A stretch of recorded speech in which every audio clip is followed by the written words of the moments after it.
My name is Jane Hazelwood.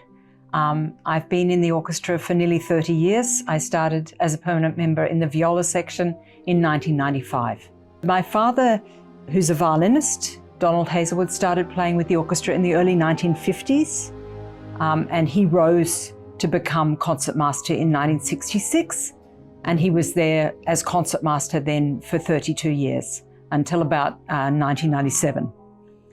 My mum was second clarinet for 26 years, and she won that job in 1966 when I was 6 years old. I think I really appreciated being allowed to go to concerts, and also obviously the orchestral musicians they were my extended family, as were the audience. The audience still are my extended family, and I feel their warmth, and so I'll miss them as well, that's for sure.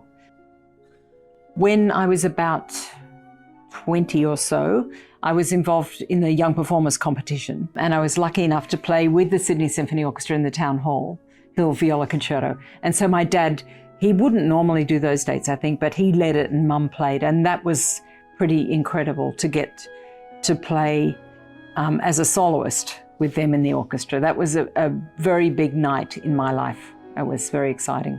And then our children have all been involved in some way with the orchestra. My son, Daniel Peeney, is a cellist, and he was the cello fellow in 2018, which culminated in a European tour with the orchestra, which was so exciting for me that he was touring with us. And then my youngest son, Sebastian, who's a double bass player, he played this year with the orchestra, which was wonderful.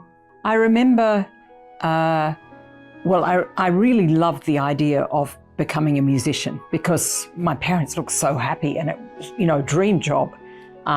So I remember thinking I was going to become a musician, that was my goal. But I always remember my parents saying, well, you're just going to have to practice a whole lot more if you think you're going to be a musician, I went on to the con, and then I was lucky enough to get to study in Berlin for 3 years, and even luckier to get to play with the Berlin Philharmonic for those 3 years, including some tours with Herbert von Karajan.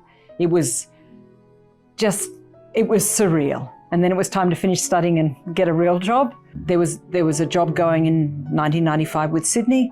I auditioned.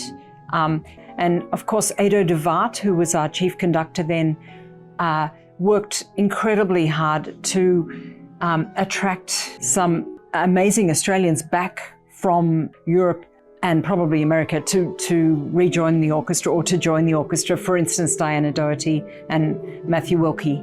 And it was a really exciting time. My mum, Anne Menzies, retired in 1992. So I came up and I played in her final concert with the Sydney Symphony Orchestra, which was a Rachmaninoff symphony.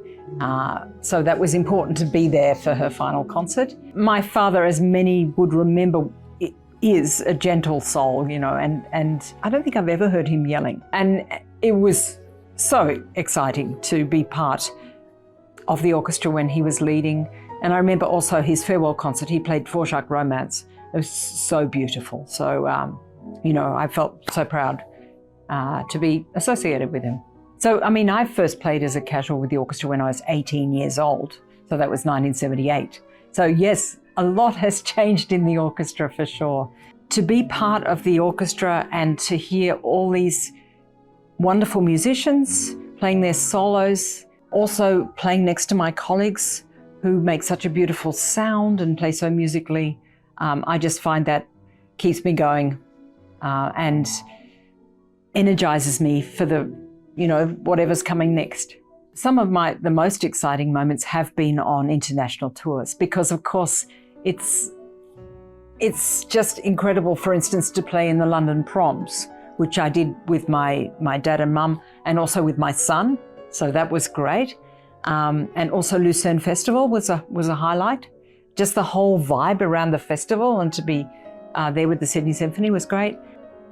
What I'll miss most is the incredible feeling of belonging and the pride and being part of this incredible orchestra, and also working in this iconic building. To actually walk into the Opera House and think, this is my home. I'll never find anything again like that. So that I'm so proud of my fellow musicians and this iconic building. The fact that the Hazelwood Grand Chino is part of the orchestra still means that I'm not totally deserting the ship. You know, there's still a very valuable, beautiful sounding violin in the orchestra, which is brilliant.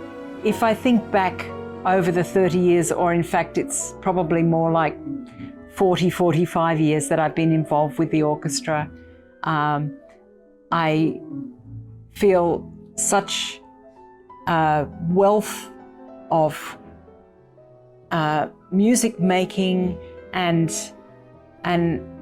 I'm so appreciative of being able to be making music for my profession, and also the support of our wonderful audience over those years.